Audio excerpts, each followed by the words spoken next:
નમસ્કાર, breaking news સાથે હું છું મહેન્દ્ર। વાત કરી સમાચારની તો ગુજરાતમાં હવામાન વિભાગનું બેવડું સ્વરૂપ જોવા મળ્યું છે, જ્યાં હવામાન વિભાગની 17 જિલ્લામાં કમોસમી વરસાદની આગાહી કરવામાં આવી છે। ત્યારે 3 દિવસ કમોસમી વરસાદની આગાહી કરવામાં આવી છે, જ્યાં સૌરાષ્ટ્ર, દક્ષિણ અને ઉત્તર ગુજરાતમાં વરસાદની આગાહી કરવામાં આવી છે। ત્યારે દરિયાકાંઠાના વિસ્તારોમાં ભેજવાળું હવામાન રહેશે, જ્યાં સૌરાષ્ટ્રના 2 જિલ્લામાં હીટવેવનું યલો એલર્ટ આપવામાં આવ્યું છે। ત્યારે પોરબંદર, ગીર સોમનાથ કે જ્યાં હીટવેવનું યલો એલર્ટ આપવામાં આવ્યું છે। તો ગુજરાતમાં હવામાનનું બેવડું સ્વરૂપ જોવા મળી રહ્યું છે, જ્યાં વરસાદી માહોલ જોવા મળી રહ્યો છે, ગરમી પણ જોવા મળી રહી છે। ત્યારે હવામાન વિભાગની 17 જિલ્લામાં કમોસમી વરસાદને લઈને હવામાન વિભાગે આગાહી કરી છે। 3 દિવસ કમોસમી વરસાદ પડી શકે છે। 3 દિવસ કમોસમી વરસાદને લઈને આગાહી કરવામાં આવી છે। ત્યારે સૌરાષ્ટ્ર, દક્ષિણ ગુજરાત, ઉત્તર ગુજરાત કે જ્યાં વરસાદની આગાહી કરવામાં આવી છે, દરિયાકાંઠાના વિસ્તારોમાં ભેજવાળું હવામાન પણ રહેશે। ત્યારે સૌરાષ્ટ્રના 2 જિલ્લામાં હીટવેવનું પણ યલો એલર્ટ આપવામાં આવ્યું છે। ત્યારે બેવડી ઋતુ જોવા મળશે, કમોસમી વરસાદ પણ થઈ શકે છે અને હીટવેવનું યલો એલર્ટ પણ આપવામાં આવ્યું છે। ત્યારે ગુજરાતમાં બેવડી ઋતુનો અનુભવ, કમોસમી વરસાદ સાથે જ હીટવેવનું યલો એલર્ટ આપવામાં આવ્યું છે, જ્યાં પોરબંદર, ગીર સોમનાથમાં હીટવેવનું યલો એલર્ટ આપવામાં આવ્યું છે। ત્યારે સૌરાષ્ટ્ર, દક્ષિણ અને ઉત્તર ગુજરાતમાં વરસાદની આગાહી કરવામાં આવી છે।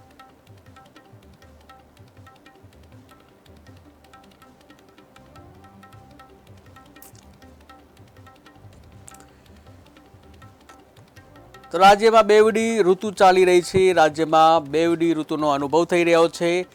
કમોસમી વરસાદ અને સાથે હીટવેવનું પણ આગાહી કરવામાં આવી છે। તો આ સાથે જ કેટીવી ન્યૂઝના ચેનલ હેડ ભૌમિક વ્યાસ જોડાઈ ગયા છે। જી ભૌમિક, વાત કરવામાં આવે ગુજરાતમાં હાલ બેવડી ઋતુનો અનુભવ થઈ રહ્યો છે, શું છે વધુ વિગત? બિલકુલ મહેન્દ્ર, આપને જણાવી દઉં કે જે રીતના અત્યારની સ્થિતિ છે તે પ્રમાણે હવામાન વિભાગનું કહેવું છે કે ખાસ કરીને ગુજરાતમાં કેટલાક જિલ્લાઓમાં બેવડી ઋતુનો અનુભવ થાય છે। અત્યારે ગરમીનું તાપમાન અનેક શહેરોમાં 40-41 ડિગ્રીને પાર છે, હીટવેવની અસર છે, પણ સાથે આજથી કમોસમી વરસાદની એટલે કે માવઠાની આગાહી વેસ્ટર્ન ડિસ્ટર્બન્સને કારણે આ સર્ક્યુલેશન સિસ્ટમને કારણે રાજ્યના કેટલાક જિલ્લાઓમાં માવઠા થાય તેવી શક્યતા છે। પણ બીજી બાજુ આપને જણાવી દઉં કે જે રીતના સ્થિતિ છે તે પ્રમાણે અત્યારે 40-41 ડિગ્રી તાપમાન છે। ખાસ કરીને અમદાવાદ, સુરેન્દ્રનગર, રાજકોટ, જુનાગઢ બાજુ સૌરાષ્ટ્ર અનેક શહેરો છે કે જ્યાં તાપમાન સતત વધી રહ્યું છે। જે ભૌમિક, જે બેવડી ઋતુ જે છે આ સાથે જે ખેતી ઉપર શું અસર થાય, ખેડૂતોને શું અસર થશે? નહીં, આપણે જણાવી દો કે હવામાન વિભાગે 2 દિવસ પહેલા જ આની આગાહી કરી છે કે ભાઈ આજથી એટલે કે 1 થી 3 તારીખ લગી કમોસમી વરસાદ અને માવઠા થશે। જેને કારણે ખેડૂતોને એપીએમસીને સૂચના આપવામાં આવી છે કે તમામ લોકો જે પાક બહાર છે કે જે એપીએમસીમાં પડ્યો હોય તે તમામ પાકને પહેલા તો તાલપત્રથી કવર કરે અથવા સલામત જગ્યાએ। બીજી બાજુ આપણે જણાવી દો કે જો કમોસમી વરસાદ કે માવઠું વધારે પડતું થાય, જે અત્યારે જે ઉનાળાનો પાક છે તેમાં નુકસાન થવાનો અંદાજો છે। એક બાજુ આપણે જણાવી દો કે ગીર સાસણમાં કેરીની મોટી સિઝન છે, તેમાં પણ નુકસાન થવાનો અંદાજો છે। પણ ખાસ કરીને હવામાન વિભાગનું કહેવું છે કે જે રીતના સ્થિતિ છે રાજ્યના કેટલાક શહેરોમાં, ખાસ કરીને સૌરાષ્ટ્ર વિભાગમાં માવઠાની શક્યતા વધારે છે, જેમ કે સુરેન્દ્રનગર છે, ચોટીલા છે, રાજકોટ, પોરબંદર, જામનગર છે, તમામ તો તેને લઈને પહેલેથી આગાહી કરી દેવામાં આવી છે અને એપીએમસી અને ખેડૂતોને પણ જાગૃત કરવામાં આવ્યા છે। જી ભૌમિક, સમગ્ર માહિતી બદલ આભાર। ત્યારે રાજ્યમાં બેવડી ઋતુ અનુભવાઈ રહી છે, કમોસમી વરસાદની આગાહી કરવામાં આવી છે, હીટવેવથી યલો એલર્ટની પણ આગાહી કરવામાં આવી છે। સૌરાષ્ટ્ર, દક્ષિણ અને ઉત્તર ગુજરાતમાં વરસાદની આગાહી છે, ત્યારે દરિયાકાંઠાના વિસ્તારમાં ભેજવાળું હવામાન રહેશે। આ સાથે સૌરાષ્ટ્રના જિલ્લામાં હીટવેવનું યલો એલર્ટ આપવામાં આવ્યું છે।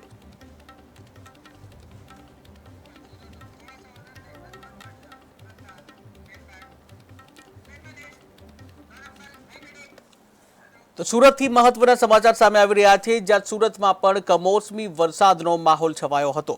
ત્યારે હવામાન વિભાગ દ્વારા કમોસમી વરસાદની આગાહી કરવામાં આવી હતી, જ્યાં દક્ષિણ ગુજરાતમાં કમોસમી વરસાદની આગાહી કરવામાં આવી છે।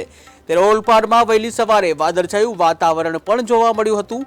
ત્યારે કાંઠા વિસ્તારના કેટલાક ગામોમાં અમી છાંટા પણ પડ્યા હતા। ત્યારે વાદળછાયા વાતાવરણ વચ્ચે ખેડૂતોની ચિંતામાં વધારો થયો છે। રાજ્યમાં હાલ બેવડી ઋતુનો અનુભવ થઈ રહ્યો છે, ત્યારે હવામાન વિભાગ દ્વારા કમોસમી વરસાદને લઈને આગાહી કરવામાં આવી છે। હવામાન વિભાગ દ્વારા 3 દિવસ કમોસમી વરસાદને લઈને આગાહી કરવામાં આવી છે, ત્યારે આ આગાહી વચ્ચે કાંઠા વિસ્તારના કેટલાક વિસ્તારોમાં અમી છાંટા પણ પડ્યા હતા। ઓલપાડમાં વહેલી સવારથી જ વાદળછાયું વાતાવરણ જોવા મળ્યું હતું, ત્યારે હવામાન વિભાગ દ્વારા કમોસમી વરસાદને લઈને આગાહી કરવામાં આવી છે, અને જ્યાં વહેલી સવારથી જ વાદળછાયું વાતાવરણ જોવા મળ્યું હતું, કાંઠા વિસ્તારના કેટલાક ગામોમાં અમી છાંટા પણ પડ્યા હતા। ત્યારે વાદળછાયું વાતાવરણ થતાં ખેડૂતોની ચિંતામાં વધારો થયો છે। ખેડૂતોના પાકને ક્યાંક ને ક્યાંક નુકસાન પણ થઈ શકે છે, ત્યારે હવામાન વિભાગની આગાહીને પગલે ખેડૂતોમાં પણ ચિંતા જોવા મળી રહી છે। તેના સાથે સુરતથી સંવાદદાતા કિરણસિંહ ગોહિલ જોડાઈ ગયા છે। જે કિરણસિંહ, વાત કરવામાં આવે, હવામાન વિભાગ દ્વારા કમોસમી વરસાદની આગાહી કરવામાં આવી હતી, કાંઠા વિસ્તારના કેટલાક ગામોમાં અમી છાંટા પણ પડ્યા છે, શું છે વધુ વિગત? જી બિલકુલ, હવામાન ખાતા દ્વારા જે આગાહી કરવામાં આવી હતી એ સાચી જોવા મળી રહી છે, કારણ કે છેલ્લા એક સપ્તાહથી સતત એટલી અતિશય ગરમી અને લૂના કારણે લોકો હેરાન પરેશાન હતા, પરંતુ અચાનક છે તે વાતાવરણમાં બદલાવ જોવા મળ્યો છે। અને ઓલપાડના જે કાંઠા વિસ્તારમાં છે સવારે અચાનક ઝરમર વરસાદ શરૂ થયો હતો, કેટલીક જગ્યા પર જોરદાર ઝાપટા પણ પડ્યા હતા, અને હાલ તો જે ગરમી છે, બફારો છે, તેની વચ્ચે રાહતના સમાચાર છે, પરંતુ જે રીતે હવામાન ખાતા દ્વારા જે આગાહી કરી તે સાચી પડી છે, ને ઓલપાડ તાલુકાના અનેક ગામોમાં છે તે ઝરમર વરસાદ જોવા મળ્યો છે। જી કિરણસિંહ, એક બાજુ રાહત છે શહેરીજનો માટે, પણ બીજી બાજુ ખેડૂત માટે ચિંતાના સમાચાર છે। જી બિલકુલ, ખાસ કરીને મહેન્દ્ર, ઓલપાડ જે તાલુકો છે તે ડાંગર અને શેરડીની ખેતી કરતા હોય છે, ને આ વિસ્તારમાં જયારે ડાંગરને પાણીની પુષ્કળ જરૂર પડતી હોય છે, ને આવા સમયે આ કાંઠા વિસ્તારમાં પાણી નથી અને ખેડૂતો ચિંતામાં છે। કેનાલમાંથી પાણી લેવા માટે તેઓ મલરિયા બન્યા છે, ને આવા ટાઈમે ઝાપટા પડતા હોય, વરસાદ આવતો હોય તો આ ઓલપાડના ડાંગર ખેડૂતો માટે તો સારી બાબત છે, પરંતુ આ જે વરસાદી જે ઝાપટા પડ્યા છે તે લાંબો સમય નથી, માત્ર 5-7 મિનિટ માટેના ઝાપટા હતા। એટલે જે વરસાદની આગાહી હતી જે માવઠાની તે સાચી ખરી છે, પરંતુ હાલ જે વાતાવરણ છે તો એ વાતાવરણમાં બદલાવ જોવા મળી રહ્યો છે અને વાદળછાયું વાતાવરણ છે હાલ તો। જી એપીએમસીમાં કઈ રીતની તૈયારી કરવામાં આવી છે, કારણ કે એપીએમસીમાં પણ ક્યાંક ને ક્યાંક અસર પડતી હોય છે? જી બિલકુલ, ખાસ કરીને જે ઉનાળુ ડાંગરની તો રોપણી કરવામાં આવી છે, પણ જે ચોમાસુ ડાંગર જે પડ્યું હોય છે એપીએમસીમાં હોય છે, મંડળીઓમાં જે પડેલું હોય છે મોટા પ્રમાણમાં જથ્થા એના હોય, તો એને માવઠાથી એને નુકસાન ના થાય તેની તકેદારીના ભાગરૂપે મંડળીના સંચાલકો દ્વારા હવામાન ખાતાની આગાહી જ્યારે આવતી હોય છે ત્યારે તેઓ એલર્ટ થતા હોય છે અને આવા માવઠાથી બચવા માટેના તમામ તેઓ પ્રયાસ કરતા હોય છે। છતાં ઘણીવાર નુકસાન થઈ જતું હોય છે, કારણ કે માવઠાનું જે હવામાન ખાતાની આગાહી હોય છે તો ઘણીવાર ખોટી પણ સાબિત થતી હોય છે અને ઘણીવાર સાચી થતી હોય છે, અને એના કારણે નજરઅંદાજ કરવામાં જાય જ્યારે સંચાલકો ત્યારે નુકસાન થઈ જતું હોય છે। પરંતુ હાલ તો સૌથી મહત્વની બાબત જો મહેન્દ્ર કહું તો જે રીતે ઉઘરાટ, બફારો અને લૂની જે સ્થિતિ છે તેની અંદરથી આ જે ઝાપટા છે એનાથી રાહતના સમાચાર છે। જી કિરણસિંહ, સમગ્ર માહિતી બદલ આભાર। ત્યારે સુરતના કેટલાક વિસ્તારોમાં કમોસમી વરસાદનો માહોલ છવાયો હતો। ઓલપાડમાં વહેલી સવારથી જ વાતાવરણ જે વાદળછાયું જોવા મળ્યું હતું। દક્ષિણ ગુજરાતમાં કમોસમી વરસાદની આગાહી કરવામાં આવી છે, ત્યારે કાંઠા વિસ્તારના કેટલાક ગામોમાં અમી છાંટા પણ પડ્યા હતા। એક બાજુ રાહતના સમાચાર છે, ગરમીમાંથી રાહત મળશે, ત્યારે બીજી બાજુ ખેડૂતોની ચિંતામાં વધારો થઈ શકે છે।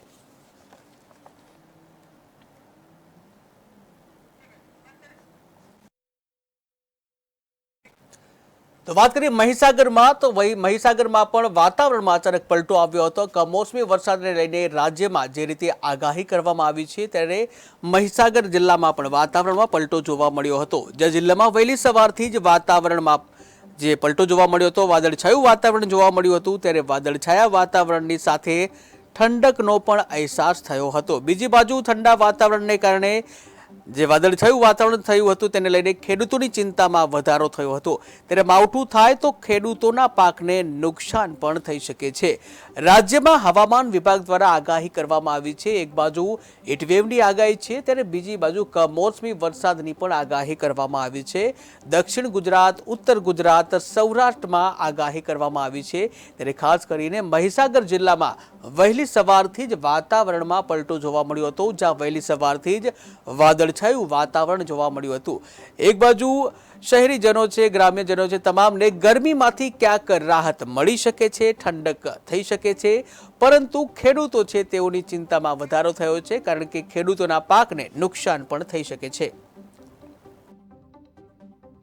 આ સાથે જ મહીસાગરથી સંવાદદાતા વિજય ડામોર જોડાઈ ગયા છે। જે વિજય, વાત કરવામાં આવે મહીસાગરમાં વહેલી સવારથી જ વાતાવરણમાં પલટો જોવા મળ્યો હતો, શું છે વધુ વિગત? બિલકુલ કે મહેન્દ્ર, જે રીતે વાત કરવામાં આવે તો મહીસાગર જિલ્લામાં જે હવામાન વિભાગ જે આગાહી કરવામાં આવી હતી, જેને લઈને જે મહીસાગર જિલ્લા વહેલી સવારથી જ વાદળછાયું વાતાવરણ જોવા મળી રહ્યું છે, જેને લઈને વાદળછાયું વાતાવરણને લઈને જે રહી છે, જે જિલ્લામાં જે કડાણા, લુણાવાડા અને સંતરામપુરના જે અન્ય તાલુકામાં જે વાદળછાયું વાતાવરણ જોવા મળી છે, જે વાદળછાયું વાતાવરણને લઈને જે ઠંડીનો પણ જે અહેસાસ છે તે જોવા મળી છે। ક્યાંક ને ક્યાંક ખેડૂતોનો જે પાક છે તે પણ વાદળછાયું વાતાવરણને કારણે જે નુકસાન થવાની જે ભીતિ છે તે પણ સેવાઈ રહી છે। જે હાલ ખેડૂતોમાં જે એક બાજુ ચિંતામાં છે પણ વધારો જોવા મળે છે, ત્યારે જે બીજી બાજુ જે ખેડૂતોનો જે આ બાજુ જે કેરીનો પાક છે તે પણ પવન સાથે જે પવન નીકળ્યો છે, જેને લઈને જે કેરી છે તે પડી જવાની પણ ભીતિ છે। જે રીતે કહી શકાય કે જે મહીસાગર જિલ્લામાં જે કમોસમી વરસાદ જો પડે તો જો રાયડો છે તે મકાઈ છે સહિતનો જે પાક છે તે પણ સહિતનો પાક છે તે તૈયાર થયેલો પાક છે તે પણ નુકસાન થવાની ભીતિ છે। જી વિજય, વાત કરવામાં આવે કમોસમી વરસાદની આગાહી કરવામાં આવી છે, ત્યારે ખાસ કરીને એપીએમસીમાં જે પાક છે તેનો જે સ્ટોરેજ પણ કરવામાં આવતું હોય છે, ત્યારે તેને લઈને તંત્ર દ્વારા કોઈ તૈયારી કરી છે? બિલકુલ, જે રીતે મહેન્દ્ર વાત કરીએ તો જે અગાઉ જે હવામાન વિભાગ દ્વારા જે આગાહી કરી હતી, જેને લઈને જે એપીએમસી જે મંડળો દ્વારા જે અગાઉ જે પાક છે તે ખરીદ્યો જે પાક છે તે પણ હાલ જે તેમને જે સાવચેતી રાખીને અને તેનું સાચવી રાખ્યા છે। જી વિજય, સમગ્ર માહિતી બદલ આભાર। ત્યારે મહીસાગર જિલ્લામાં વહેલી સવારથી જ વાતાવરણમાં પલટો આવ્યો હતો અને જેને કારણે ઠંડકનો અહેસાસ જોવા મળ્યો હતો। બીજી બાજુ ખેડૂતોની ચિંતામાં વધારો થયો હતો, ખેતી પાકને નુકસાન પણ થઈ શકે છે। તંત્ર દ્વારા પણ એપીએમસીમાં જે આ માટે પગલાં લેવામાં આવ્યા છે, જ્યાં જે ખેડૂતોના પાકને નુકસાન ન થાય તે માટે અગમચેતીના પણ પગલાં ભરવામાં આવશે। ત્યારે હાલ તો વાતાવરણમાં જે પલટો જોવા મળી રહ્યો છે અને જ્યાં એક બાજુ ગરમીથી રાહત મળી શકે છે, ત્યારે બીજી બાજુ ખેડૂતોની ચિંતામાં વધારો જોવા મળ્યો છે।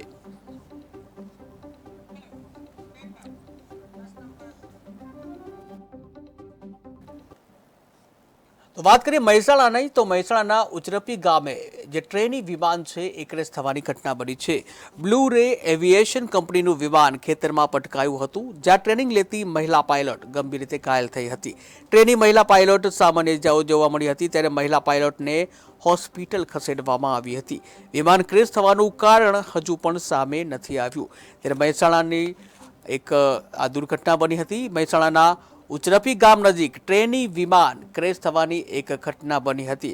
બ્લુ રે એવિએશન કંપનીનું આ વિમાન હતું, જે ખેતરમાં ક્રેશ થયું। એરંડાનું ખેતર છે, એરંડાના ખેતરમાં બ્લુ રે એવિએશન કંપનીનું એક વિમાન છે એ ક્રેશ થયું હતું। ત્યારે ટ્રેનિંગ લેતી મહિલા પાયલટ છે એ આ સમગ્ર ઘટનામાં ઘાયલ થઈ હતી, જ્યાં ટ્રેની મહિલા પાયલટને સામાન્ય ઈજાઓ પણ થઈ હતી। ઘટનાની જાણ થતાં જે ગ્રામજનો છે, ગ્રામજનો પણ ત્યાં દોડી આવ્યા હતા, જ્યાં ગ્રામજનોએ તંત્રને જે જાણ કરી હતી। ત્યારે જે વિમાન એક ટ્રેની જે વિમાન છે એ જે જ્યાં મહિલા પાયલટ છે તેને જે સારવાર અર્થે હોસ્પિટલ ખસેડવામાં આવી છે। ત્યારે આ સાથે જ મહેસાણાથી સંવાદદાતા કિશોર ગુપ્તા જોડાઈ ગયા છે। જે કિશોર, વાત કરવામાં આવે મહેસાણાના ઉચરપી ગામની ઘટના કે જ્યાં ટ્રેની વિમાન ક્રેશ થવાની ઘટના બની છે, શું છે વધુ વિગત? મહેસાણા ઉચરપી ગામ એ એક વિમાન ક્રેશ થયું હતું, જે વિમાન મહેસાણાથી ટ્રેનિંગનું વિમાન હતું, જેની અંદર મહિલા પાયલોટ અને ટ્રેનિંગ માસ્ટર બંને બેઠા હતા। જે અગમ્ય કારણોસર કોઈ ટેકનિકલ ખામી સર્જાતા યા બીજું કોઈ પણ કારણસર વિમાન ક્રેશ થઈને ખેતરમાં પડ્યું હતું। અને મહિલા પાયલોટને થોડી ઈજા થઈ હતી। જે કિશોર, વાત કરવામાં આવે કે અગાઉ પણ બ્લુ રે એવિએશન જે કંપની છે તેનું એક વિમાન ક્રેશ થવાની ઘટના બની હતી, ત્યારે ક્યાંક ને ક્યાંક આ કંપની ઉપર પણ પ્રશ્ન ઉભા થાય છે।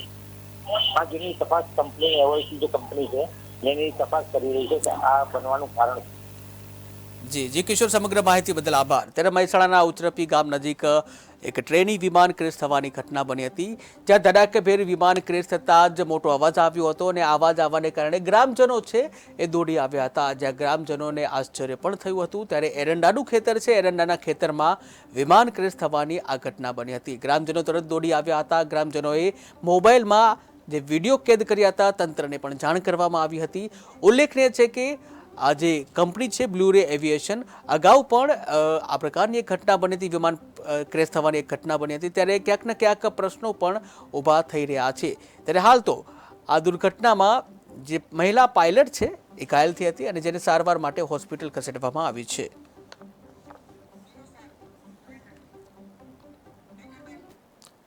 તો વાત કરીએ સુરેન્દ્રનગરની, તો સુરેન્દ્રનગરના ચોટીલામાં પ્રાંત અધિકારીએ દરોડા પાડ્યા છે. જ્યાં ચોટીલા પ્રાંત અધિકારીએ ગોડાઉન ઉપર દરોડા પાડ્યા છે, ત્યારે વિસ્ફોટક પદાર્થનું વેચાણ કરતા ગોડાઉન ઉપર આ દરોડા પાડવામાં આવ્યા હતા. ડેપ્યુટી કલેક્ટર સહિતની ટીમ જે છે દોડી આવી હતી, દરોડા પાડ્યા હતા તેઓએ. ત્યારે વિસ્ફોટક પદાર્થનો જથ્થો સીઝ કરવામાં આવ્યો છે. ખનન વપરાશ લેવામાં આવતો હતો આ વિસ્ફોટક પદાર્થ. ત્યારે જે ડેપ્યુટી કલેક્ટર સહિતની જે ટીમ છે તેના દ્વારા જે ગોડાઉન છે ગોડાઉન ઉપર દરોડા પાડવામાં આવ્યા હતા. ચોટીલા પ્રાંત અધિકારી દ્વારા ગોડાઉન ઉપર આ દરોડા પાડવામાં આવ્યા હતા અને આ દરોડા દરમિયાન વિસ્ફોટક પદાર્થ છે મળી આવ્યો હતો. વિસ્ફોટક પદાર્થનો જથ્થો સીઝ કરવામાં આવ્યો છે. ખનન વપરાશ લેવામાં આવતો આ જે વિસ્ફોટક પદાર્થ છે તેનો વપરાશ ખનન વપરાશમાં લેવામાં આવતો હતો. ત્યારે હાલ તો દરોડા પાડવામાં આવ્યા હતા. ચોટીલા પ્રાંત અધિકારી જેઓ પોતે પણ પોતાની ટીમ લઈને આ જે સ્થળ છે ત્યાં દરોડા પાડ્યા હતા અને સમગ્ર દરોડા દરમિયાન વિસ્ફોટક પદાર્થનો જથ્થો મળી આવ્યો હતો. ત્યારે હાલ તો ચોટીલા પ્રાંત અધિકારી દ્વારા આ વિસ્ફોટક પદાર્થ છે, વિસ્ફોટક પદાર્થનો જથ્થો છે એ સીઝ કરવામાં આવ્યો છે. ઉલ્લેખનીય છે કે ખનન વપરાશમાં આ વિસ્ફોટક પદાર્થનો ઉપયોગ કરવામાં આવતો હોવાની માહિતી મળી છે. હાલ તો ચોટીલા પ્રાંત અધિકારી એક્શન મોડમાં જોવા મળી રહ્યા છે. ચોટીલા પ્રાંત અધિકારી એક બાદ એક દરોડા પાડી રહ્યા છે અને ત્યારબાદ જે કાર્યવાહી કરી રહ્યા છે ત્યારે વધુ એક દરોડા પાડી કાર્યવાહી કરવામાં આવી છે. ચોટીલા ખાતે જે આ કાર્યવાહી કરવામાં આવી છે, વિસ્ફોટક પદાર્થનું વેચાણ કરતા ગોડાઉન ઉપર દરોડા પાડ્યા હતા અને વિસ્ફોટક પદાર્થનો જથ્થો સીઝ કરવામાં આવ્યો છે. સુરેન્દ્રનગરથી વિક્રમસિંહ જોડાઈ ગયા છે. જે વિક્રમસિંહ, વાત કરવામાં આવે જે ચોટીલા પ્રાંત અધિકારી દ્વારા જે વિસ્ફોટક પદાર્થનું વેચાણ કરતા ગોડાઉન ઉપર દરોડા પાડવામાં આવ્યા છે, શું છે વધુ વિગત? બીજો ચોટીલાની વાત કરવામાં તો ચોટીલામાં જે હમણાં કહેવામાં આવે ને તો બદલી થઈને નવા આવેલા એચપી મકવાણા સાહેબ કરીને એક છે, જે ડેપ્યુટી કલેક્ટર તરીકે આવ્યા છે ને તેની બહુ સરસ કામગીરી છે. તે હમણાં થોડા દિવસો પહેલા જ થાન તાલુકાની અંદર 200 થી વધારે કોલસા કાર્બોસેલની ખાણો જપ્ત કરી હતી અને તેની કાર્યવાહી નહીં કરી હતી. ત્યારબાદ તેને અસંખ્ય દરોડાઓ પાડવામાં આવ્યા છે. અને જો ચોટીલામાં ગઈકાલની વાત કરવામાં તો ગઈકાલે રાત્રિના સમયે અહીં જે વિસ્ફોટક નામના પદાર્થો જેનું વેચાણ થઈ રહ્યું હતું એમાં 4 જેટલા ગોડાઉનો સીલ કરવામાં આવ્યા હતા. એમાં થાનનું સારસાણા અને ચોટીલાના નવાગામ, ચોટીલા તેમજ મેવાસા સહિતના કુલ 4 ગોડાઉન સીલ કરવામાં આવ્યા હતા. અને આ કામગીરીની અંદર ચોટીલા અને થાન મામલતદાર સહિતની ટીમ પણ સાથે રાખવામાં આવી હતી. અને આવી સરસ કામગીરી ચોટીલામાં થઈ રહી છે ત્યારે લોકોએ તેનો સારો આવકાર પણ આપી રહ્યો છે. જે વિક્રમસિંહ, વાત કરવામાં આવે આશરે કેટલા સમયથી આ વિસ્ફોટક જે પદાર્થો તેનું વેચાણ ચાલતું હતું? આ ગોડાઉન છે કોનું હતું એની વિગત કોઈ માહિતી આવી છે? આ ગોડાઉનના વિવિધ પ્રકારના નામો પણ એમને આપેલા છે. જેની અંદર થાન તાલુકાના સરથાણા ગામમાં એક છે, એક ચોટીલાની અંદર ચોટીલાના નવા ગામની અંદર એક છે, અને મેવાસા ગામ કરીને છે એક અહીંયા એનું ગોડાઉન છે, અને પ્રોપર ચોટીલામાં પણ એક ગોડાઉન હતું. જી, તો હાલ કયા પ્રકારની કાર્યવાહી કરવામાં આવી? હાલ તો તે લોકો જે કઈ નામો અત્યારે એ લોકો મેળવી રહ્યા છે એમને જે કઈ લોકો એના નામો આવી જાય તેની સામે જે કઈ ગોડાઉન માલિકો રહ્યા તેની સામે કડક કાર્યવાહી કરવાની ઝુંબેશ હાથ ધરવામાં આવી છે. જી વિક્રમસિંહ, સમગ્ર માહિતી બદલ આભાર. ત્યારે ચોટીલા પ્રાંત અધિકારી કડક એક્શન મોડમાં આવ્યા છે. જ્યાં વિસ્ફોટક પદાર્થનું વેચાણ કરતા ગોડાઉન ઉપર દરોડા પાડવામાં આવ્યા હતા ત્યારે ડેપ્યુટી કલેક્ટર છે, ડેપ્યુટી કલેક્ટરની ટીમ દ્વારા દરોડા પાડવામાં આવ્યા હતા. વિસ્ફોટક પદાર્થનો જથ્થો પણ મળી આવ્યો છે જેને સીઝ કરવામાં આવ્યો છે. ત્યારે ખનન વપરાશમાં લેવાતો આ જે વિસ્ફોટક પદાર્થ છે એ જબ્બે કરવામાં આવ્યો છે.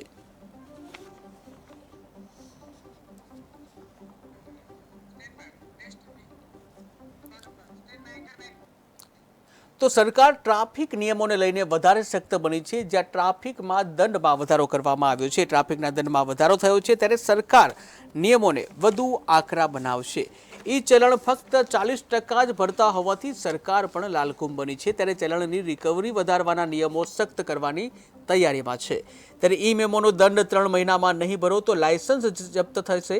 આ સાથે જ 2 ઈ મેમો પેન્ડિંગ રહેશે તો વીમા પ્રીમિયમ છે એ પણ વધશે। ત્યારે હાલ તો ઈ ચલણની રિકવરી કરવામાં જે વધારે સમય લેવાતો હોય છે, જ્યાં ચલણની રિકવરી વધારવાના નિયમો વધુ સખ્ત કરવામાં આવશે, કારણ કે ઈ ચલણ ફક્ત 40% લોકો જ ભરતા સરકાર પણ લાલઘુમ બની છે અને જેને લઈને દંડમાં પણ વધારો કરવામાં આવ્યો છે। સરકાર એક્શન મોડમાં આવી છે। ત્યારે ઈ મેમોનો દંડ 3 મહિનામાં જો નહીં ભરો તો તમારું લાયસન્સ પણ હવે જપ્ત થઈ જશે।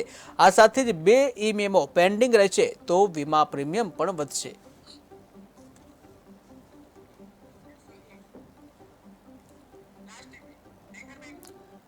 તો વાત કરીએ આઈપીએલની, તો આઈપીએલમાં ગઈકાલે મુંબઈ ઇન્ડિયન્સે શાનદાર જીત મેળવી છે, જ્યાં કોલકાતાને હરાવી અને શાનદાર જીત મેળવી છે।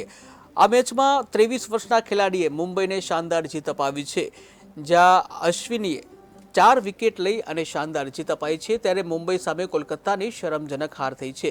કોલકાતાની ટીમ 116 રનમાં ઓલ આઉટ થઈ ગઈ હતી, જ્યાં અશ્વિની કુમારે 4 વિકેટ ઝડપી હતી। ત્યારે કોલકાતાના તમામ ખેલાડીઓનું નીરસ પ્રદર્શન રહ્યું હતું, જ્યાં મુંબઈની ટીમે 121 રન ફટકારી વિજય મેળવ્યો છે। ત્યારે મુંબઈનો વિકેટકીપર રિકલ્ટન પણ છવાયો હતો।